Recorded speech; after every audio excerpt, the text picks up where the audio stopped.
Chers amis, nous allons commencer notre rencontre. J'aime que les réunions commencent à l'heure. Et donc nous allons procéder à l'appel. Marion Berginia, oui. Marie-Ange Tabert viennent de nous appeler pour nous dire qu'elle serait en retard pour des raisons professionnelles. Jacques Choulet, présent. Marie-Claire Vifrat, Jean-Marc Favier, présent. Sophie Dupouille, Arnaud Fabre, présent. Elisabeth Brett, oui. Yoann Navarrère, oui. Aurélie Lévesque, oui. Bruno Lamaison, présent. Sylvie Sauvignon, présent. Christophe Prian, présent. Alain Lassalle, présent. Laurent Langlade, Marie-Ange nous a donc rejoint. Laurent Langlade a donné, excusez-moi, procuration à Solange Hulens, Marie-Thérèse Babouillet, Christophe Vergès, présent. Solange Hulens, Ludovic Ducam, présent. Christiane Chagnolot, Marjorie Fotous, Olivier Martinez, Nadine Pinchoret, André Lacargue, Alain Rambach et Jean-Luc Cazeneuve sont pour le moment en retard. Premier point, il nous faut adopter le procès-verbal que vous avez tous reçu de la dernière fois. Y a-t-il des remarques ou des commentaires? S'il n'y en a pas, je vous propose que nous l'adoptions. Y a-t-il des oppositions, des abstentions? Je vous remercie. Ce conseil municipal du 15 mai a un ordre du jour très restreint. Pour autant, il nous a semblé important qu'il ait lieu puisque nous avions deux impératifs. Le premier, délibérer sur la labellisation de l'écoquartier, qui est un label qu'il fallait que nous, si nous souhaitions être inscrits dès cette année, que nous déposions plus tard le 15 mai.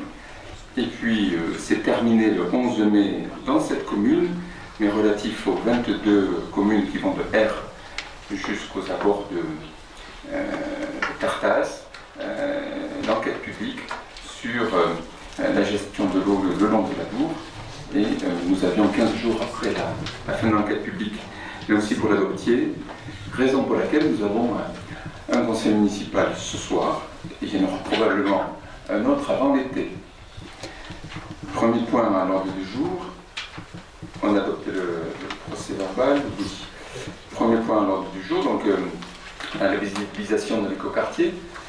Je vous rappelle que nous travaillons depuis maintenant plus de 3 ans à la création d'une extension cohérente et maîtrisée de notre ville, avec un nouveau quartier au plus près du centre-bourg, qui a vocation à accueillir 400 habitants.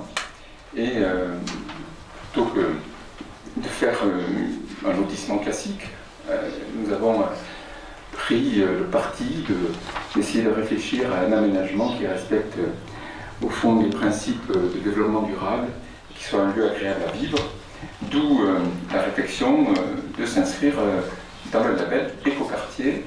Mais on a Arnaud Fabre, qui est consultant qualité, sécurité, environnement, et qui donc accompagne souvent les entreprises dans les labellisations, dans les audits de qualité, et qui nous a fait un petit topo, je le remercie, sur ce qu'est un écoquartier, en quoi ça va engager notre ville, en quoi ça va être intéressant pour les habitants. Donc tu as la parole, Arnaud. Bien, j'ai cru comprendre que j'avais 10 minutes, donc j'ai essayé de faire ça en 10 minutes. Donc, effectivement, comme M. le maire l'a rappelé, ça fait 3 ans qu'on est dans cette démarche. Une démarche écoquartier, c'est d'abord une nouvelle façon de construire. Ah oui, pardon. C'est une nouvelle façon de concevoir, de construire, de gérer une ville durablement. Ça concerne n'importe quel type de projet, que ce soit des projets urbains, neufs, de renouvellement, des projets de rénovation de quartiers sensibles, des projets de grande agglomération ou plus petites, et surtout des projets ruraux comme les nôtres, parce qu'on s'inscrit, c'est peut-être un peu flou, ouais, bon, c'est pas... Voilà, un écoquartier, c'est un projet collectif, et c'est pour ça que l'on travaille depuis 3 ans avec nombre d'élus autour de la table et certains absents sur cette définition C'est un projet qui se fait en alternance également avec la population. Par 2 fois, nous avons invité la population à venir voir où on en était du travail de l'écoquartier. Un écoquartier, donc c'est une participation dynamique sur ce que va devenir notre territoire demain. C'est aussi la promotion d'une gestion durable, d'une adaptation au changement climatique. Oui, on peut aussi y penser. C'est aussi demain faire émerger pour ses habitants, ses futurs habitants, un nouveau mode de vie. C'est ça un écoquartier. Pour ça, l'État en 2008 a lancé une démarche qu'il a concrétisée en 2012, par une démarche dite écoquartier et la création d'un label national. Ce label national se fonde sur 20 engagements.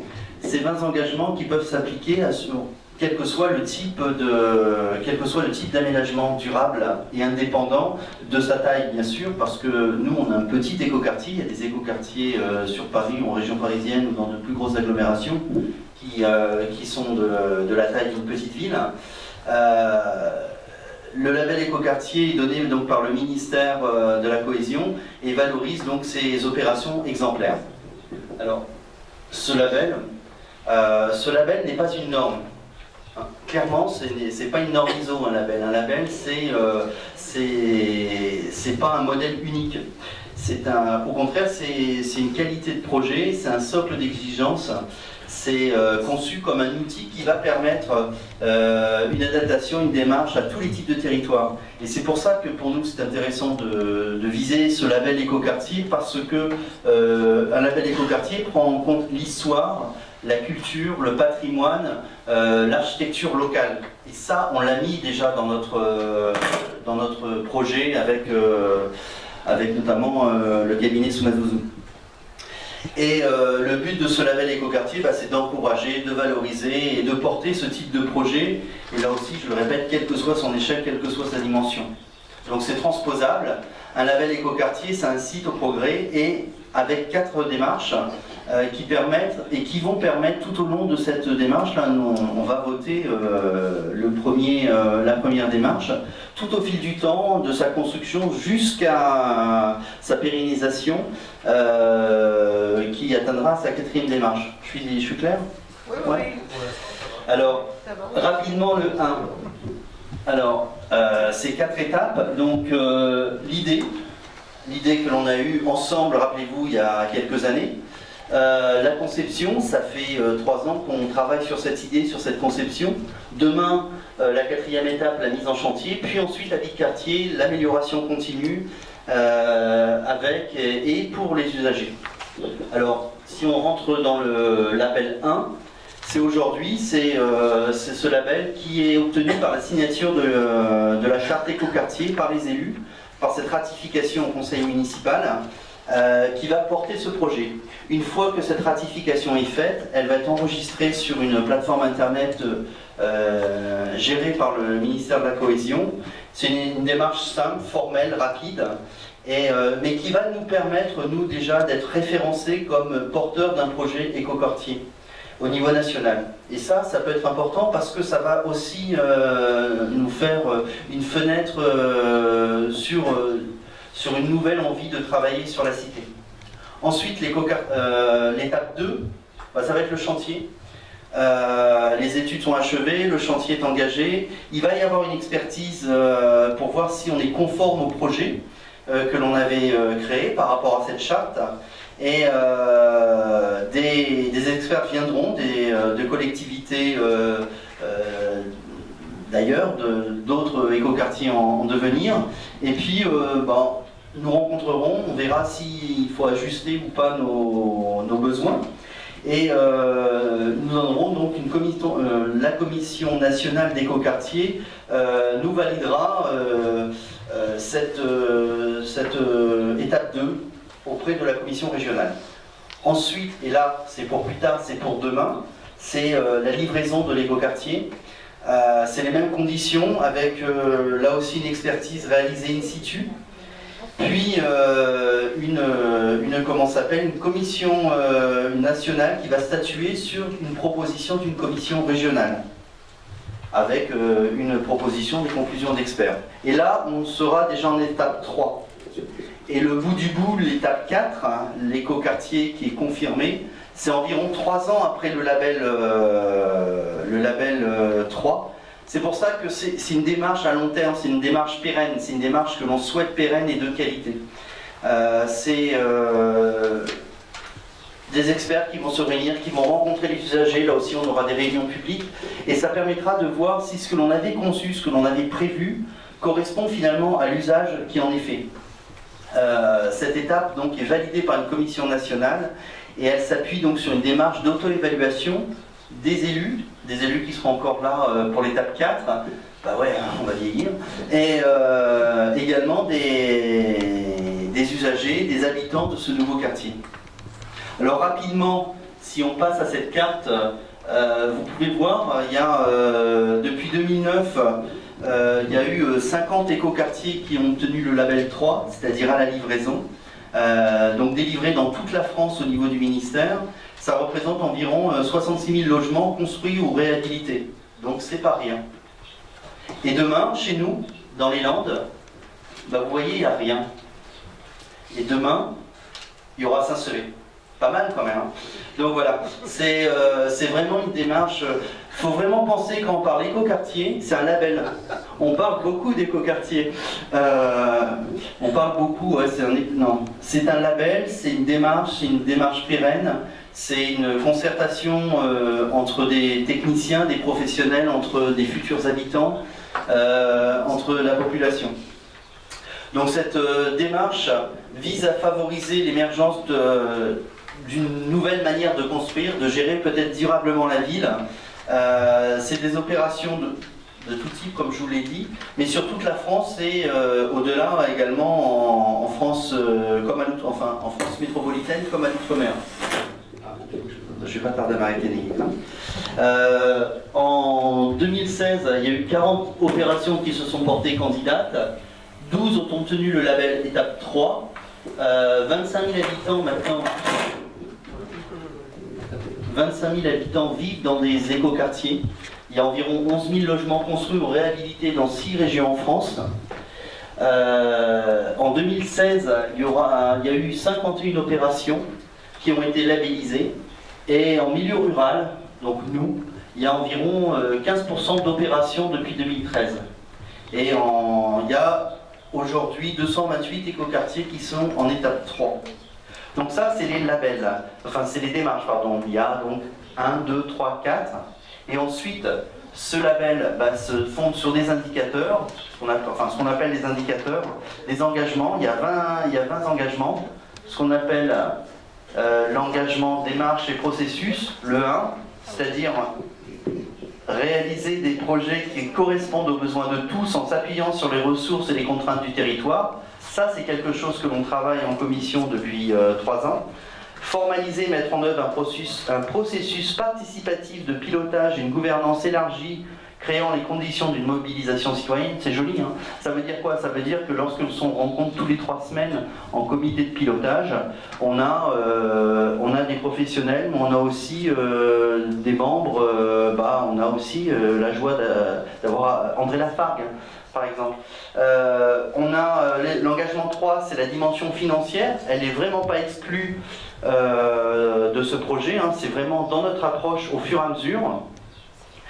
L'étape 4, l'engagement 4, c'est prendre en compte les pratiques des usagers, les contraintes des gestionnaires tout au long du projet. On travaille avec des gens qui travaillent sur les voiries réseaux divers, voir comment on va faire demain.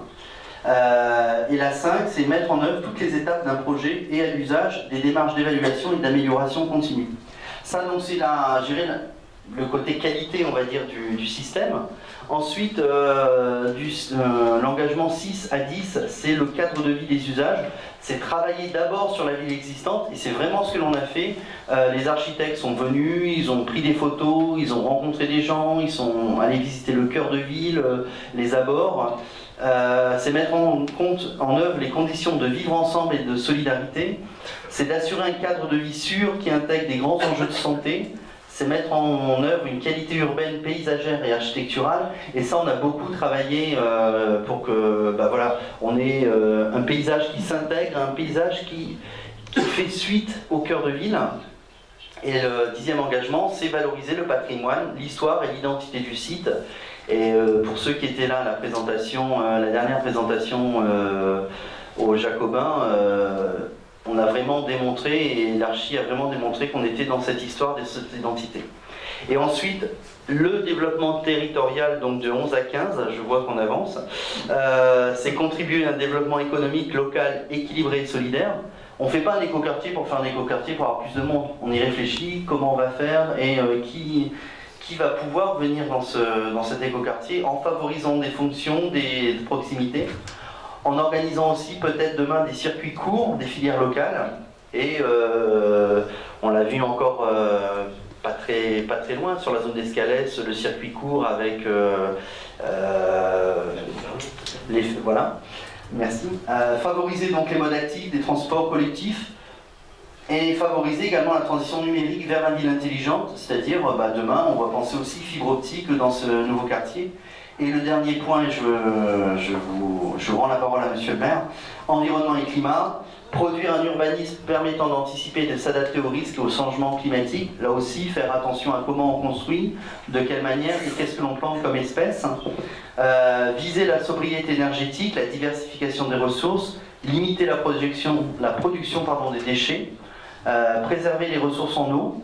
Effectivement, on a mis des noues vont courir tout autour du projet, récupérer l'eau, ainsi de suite, et préserver la biodiversité, les sols et les milieux naturels. Donc voilà, on a 20 points qui petit à petit vont être paraphés, et puis j'espère que l'on se retrouvera tous pour le label 4. Voilà, merci à vous.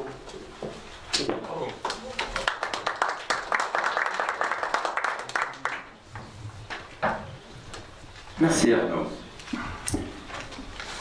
Mais écoutez, c'est un acte un peu solennel et important, puisque la délibération consiste à approuver les termes de la charte écoquartier qu'Arnaud a résumé, solliciter la labellisation officiellement d'écoquartier pour l'écoquartier de Nothomb et m'autoriser à signer cette charte, tous les documents afférents, et à notifier notre demande officielle auprès du préfet des Landes. Construire un quartier, c'est construire un cadre de vie pour des dizaines d'années, voire plus. Il y a sur Saint-Sevé des lotissements qui ont 70 ans. Et dont on se dit que 70 ans après, ils ont été bien conçus sur certains aspects, il fait toujours bon vivre. On a un cœur de ville qui reprend le tracé d'il y a 600 ou 700 ans. Et on a toujours plaisir à s'y retrouver, à avoir des petites places. Au fond, créer cet écoquartier, c'est essayer de construire un quartier où il fera bon vivre pour les dizaines d'années à venir. Et donc, c'est un peu un acte solennel ce soir. On s'engage dans une démarche issue du Grenelle de l'environnement qui a 10 ans. Il y a des écoquartiers où ça s'est bien passé. Il y en a d'autres où ça s'est moins bien passé. C'est au fond les fruits de la jeunesse. Aujourd'hui, 10 ans après, je crois qu'il y a quelque chose de mûr et que les derniers écoquartiers qui sont sortis de terre sont vraiment des quartiers réussis. On a envie, au fond, d'être à la fois le premier écoquartier des Landes, mais que cet écoquartier fasse école et qu'il soit un prolongement naturel de Saint-Sevé, qu'il en garde le meilleur de son identité, qui s'inscrive dans ce 21e siècle que nous cherchons à bâtir jour après jour en travaillant au service des Saint-Séverin. Et donc, je vous propose que nous adoptions cette délibération. Y a-t-il des gens qui s'opposent, qui s'abstiennent? L'histoire retiendra que cette charte a été votée à l'unanimité. Je vous en remercie. Les absents ont toujours tort. Deuxième point à l'ordre du jour, l'enquête publique préalable à l'autorisation loi sur l'eau requise au titre des articles L214-1 et suivants du Code de l'environnement et visant à déclarer l'intérêt général la demande présentée par l'institution Adour pour la mise en place d'un espace de mobilité sur l'Adour landais, sur le territoire des 22 communes ayant pour siège de l'enquête publique unique la commune de Saint-Sevé. Cette enquête publique a eu lieu du 9 avril au 11 mai.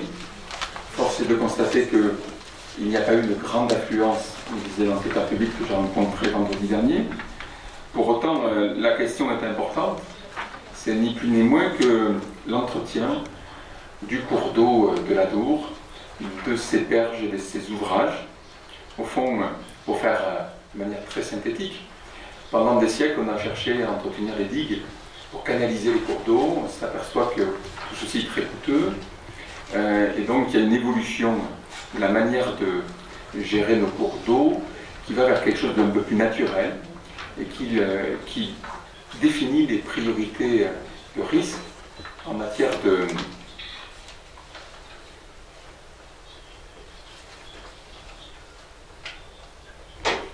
Alors, ça fait un petit moment que je cherchais où était la radio. Je viens de comprendre que c'est en enregistrement. Je ne sais pas ce que c'est. J'ai un écho dans la tête. Je me disais, c'est une radio intéressante. Mais bon, c'est les services secrets russes, monsieur le correspondant sud-ouest. Oui, j'en étais aux digues. On a cherché à endiguer les cours d'eau et aujourd'hui, bien sûr, on protège les digues là où elles sont importantes, mais on définit les enjeux prioritaires, moins prioritaires, dans les hiérarchies, et on essaye sur les lignes mineures d'avoir un espace de mobilité qui est un peu plus ample, de façon à avoir une gestion plus naturelle au fond. Pour autant, une fois qu'on a défini tout ça, on définit également les montants des travaux et les priorités des travaux pour protéger les enjeux. Bien entendu, notre commune va connaître des travaux au titre de la protection des berges. L'occasion pour moi de vous dire qu'il y a 3 enjeux sur lesquels il y aura des travaux sur lesquels s'engage l'institution à Dour. Le seuil du pont de l'avenue du Général de Gaulle, pour en préserver son fonctionnement actuel.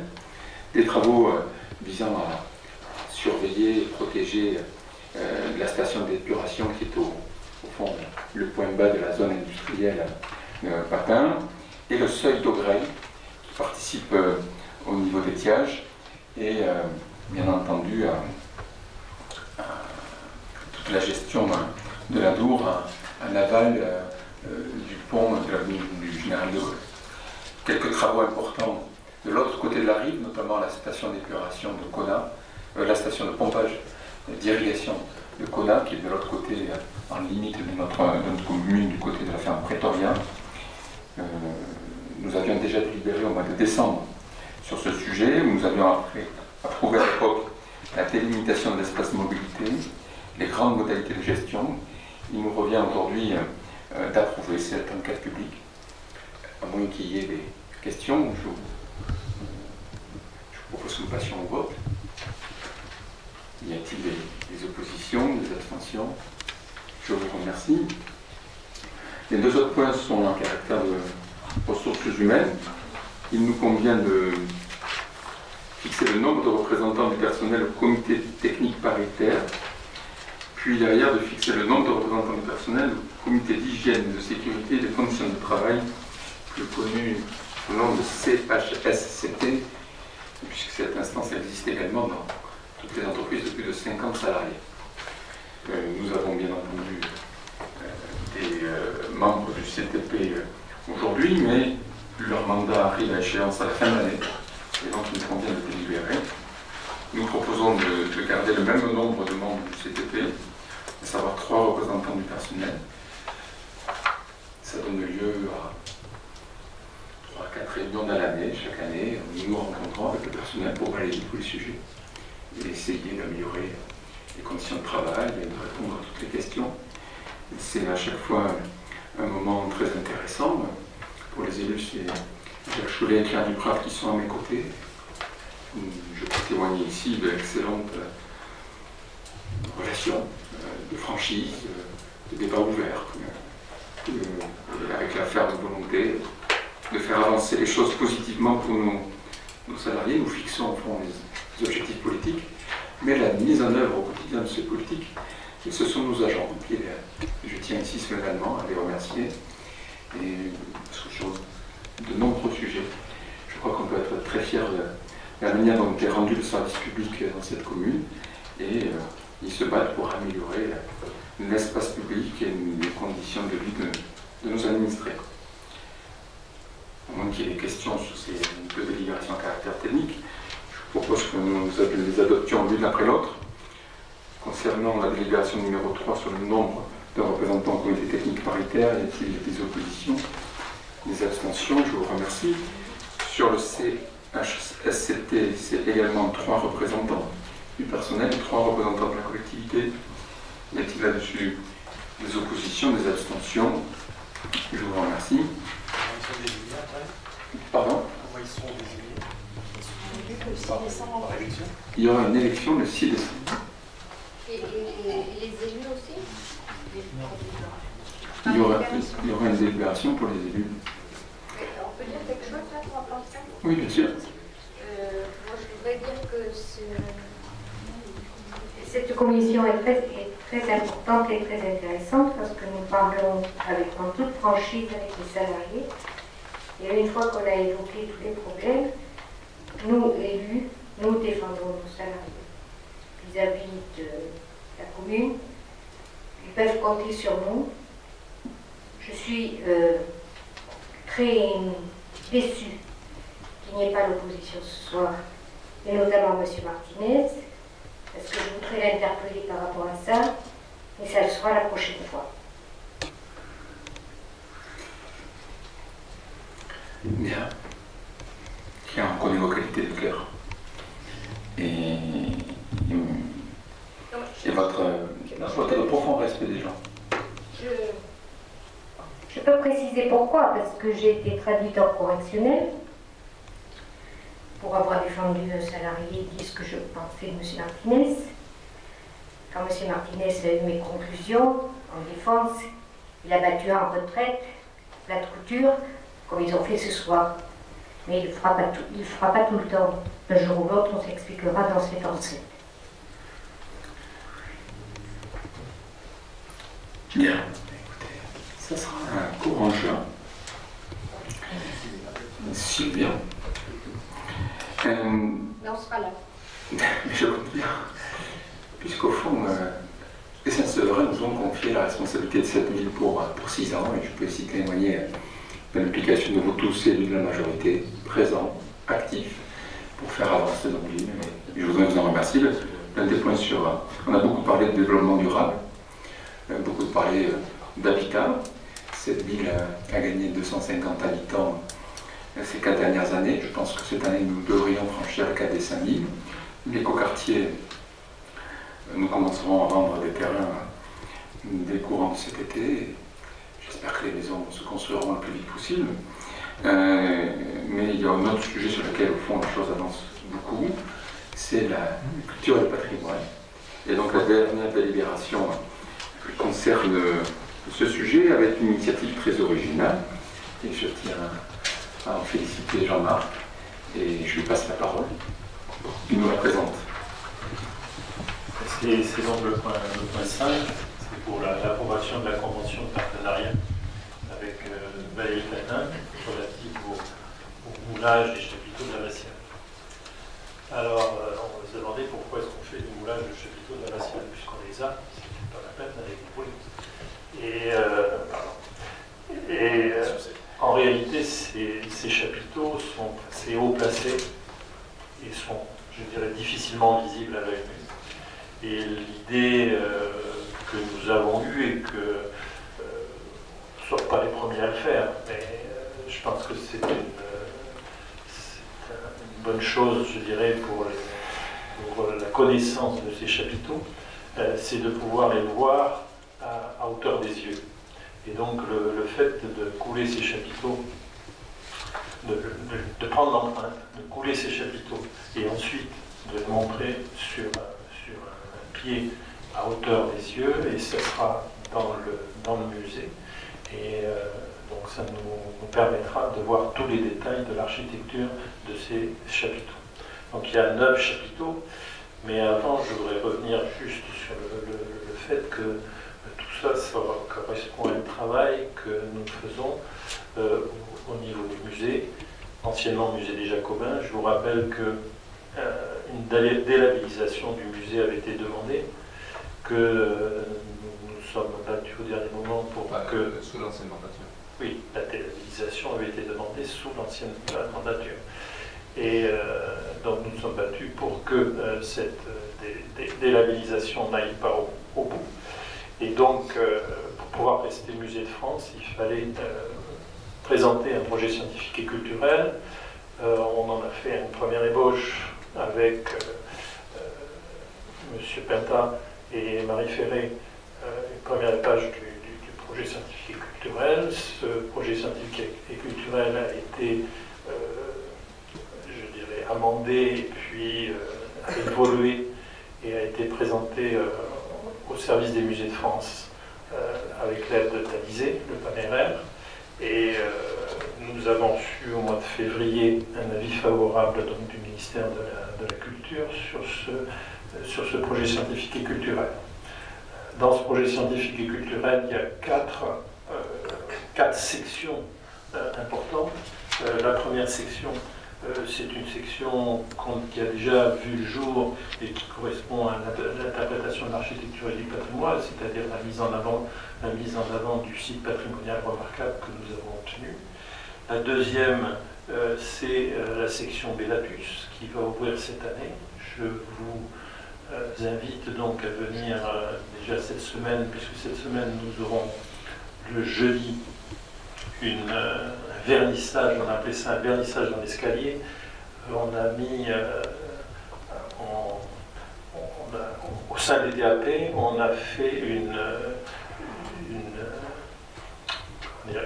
une activité sur la réalisation de portraits d'hommes importants, on va dire, sur Saint-Sevé. Ça va de Séverus jusqu'à Paul Dubedin. On ne pas ne pas parler de Paul Dubedin au musée, puisque c'est lui qui était à l'origine du musée. Et donc, nous avons 11 personnages célèbres qui sont chez Fracas, le général Lamarck, Grégoire de Montaner, etc., Arnaud de Moll, voilà. Donc, ces tableaux seront mis en place dans la semaine, et le vernissage aura lieu donc jeudi soir à 18h30. Vous êtes invités, bien entendu, tous à ce vernissage. Nous pourrons déjà regarder un petit peu la salle du Beatus. Et samedi, il y aura la nuit des musées, où il y aura l'inauguration officielle de cette salle du Beatus.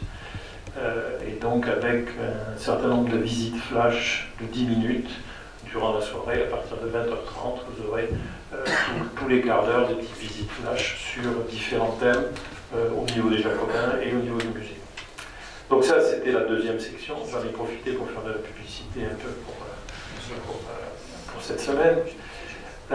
Donc c'était la deuxième section, la section Beatus, sur laquelle nous travaillons. La troisième section, c'est la section gallo-romaine avec la villa du Glésia. Vous savez qu'on a fait l'inventaire de l'ensemble des produits de fouilles de la villa du Glésia. Ensuite, il y a un certain nombre d'études qui vont démarrer ou qui ont démarré sur le verre, le lithique, etc. Et donc, à partir de ces études, et à partir également d'une fouille qui devrait avoir lieu au mois d'octobre, nous pourrons définir, je dirais, au niveau du musée, toute la section gallo-romaine. Et il y a la quatrième section, on y vient quand même, c'est la section médiévale avec l'abbaye bénédictine. Et là, donc, une des idées, c'était de mouler les chapiteaux et de pouvoir présenter les chapiteaux. Il n'y aura pas que ça, il y aura d'autres éléments, bien entendu, mais je vous les dirai un petit peu plus tard, pour ne pas trop allonger le propos.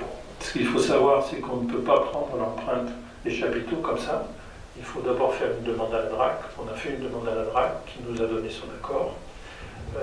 C'était d'autant plus intéressant pour nous qu'on a des travaux à l'heure actuelle dans l'abbatiale et que, si vous avez lu la convention, on a une partie des chapiteaux, il y en a 5 qui vont être, dont l'empreinte va être prise ces jours-ci.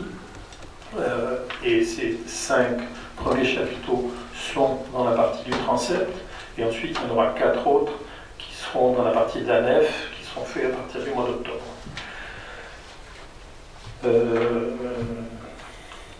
Donc on profite, si vous voulez, des travaux pour pouvoir le faire. À partir de là, il y aura donc un moulage de ces chapiteaux, donc les 5 premiers chapiteaux. Et ce qu'on a voulu, c'est que la partie de la population puisse participer à ces moulages de chapiteaux. Donc on aura 2 ateliers, un atelier au mois de juillet, du 16 au 20 juillet, et un autre atelier au mois de septembre, du 11 au 15 septembre, pour le moulage de ces chapiteaux. Et au moment des Journées européennes du patrimoine, on pourra présenter le fruit de ce travail, même s'ils ne sont pas mis sur les socles, etc. On pourra présenter le fruit de ce travail. Donc l'objet de la convention, en réalité, c'est une convention que l'on passe avec Valérie Tatin. Enfin, en réalité, c'est l'entreprise de coaction, hein, et dans laquelle donc, tout est détaillé, cette prise d'empreinte des chapiteaux en 2 temps, le coulage de ces chapiteaux avec ces ateliers, etc. Et donc pour un montant total, je veux dire le chiffre exact, de 15 800 € TTC pour les 9 chapiteaux. Voilà, donc si vous avez des questions à poser, n'hésitez pas. Il y a des subventions pour ça? Alors oui, bien entendu, il y a des subventions pour ça. Tout ça fait partie du budget musée, budget du musée. Et bien entendu, on a des subventions, que ce soit au niveau de la DRAC, que ce soit au niveau non pas la région cette année, non, du département, et également du programme Leader, normalement aussi. Voilà, si je oublié personne. Si, donc j'étais en lien avec le BI Lourdes-Chalon-sur-Saône qui gère les fonds Leader qui seront versés par l'intermédiaire de la région qui est l'organisme de gestion des fonds européens. Donc effectivement là-dessus c'est à peu près 30% du montant d'investissement. La DRAC nous accompagne à hauteur de 30 000 € tous les ans sur le musée pendant toute la période de rénovation du musée. Dans la confirmation du département, c'est un peu plus long, mais on devrait obtenir de l'ordre de 20% de la part. Donc, avoir un musée officiel, musée de France, ça permet de mobiliser grosso modo, si on monte bien les dossiers, entre 70 et 80% de subvention. C'est le montant de subvention qu'on aura sur cette dépense qui est intégrée au budget musée. Bon, s'il n'y a pas de questions, mais je vous propose que nous passions à son adoption. Merci Jean-Marc. Nous allons donc adopter cette convention. Des oppositions, des abstentions. Je vous remercie. Je vous donne donc rendez-vous, comme l'a très bien Jean-Marc, jeudi soir avec les enfants de notre commune à 18h30, puis samedi 20h30, puis le 9 juin pour l'inauguration de la place Le Montréal en présence du monsieur le préfet qui vous recevra d'ici là une carton d'invitation. Je vous souhaite à toutes et à tous une bonne soirée et à très bientôt. Il faut signer le registre.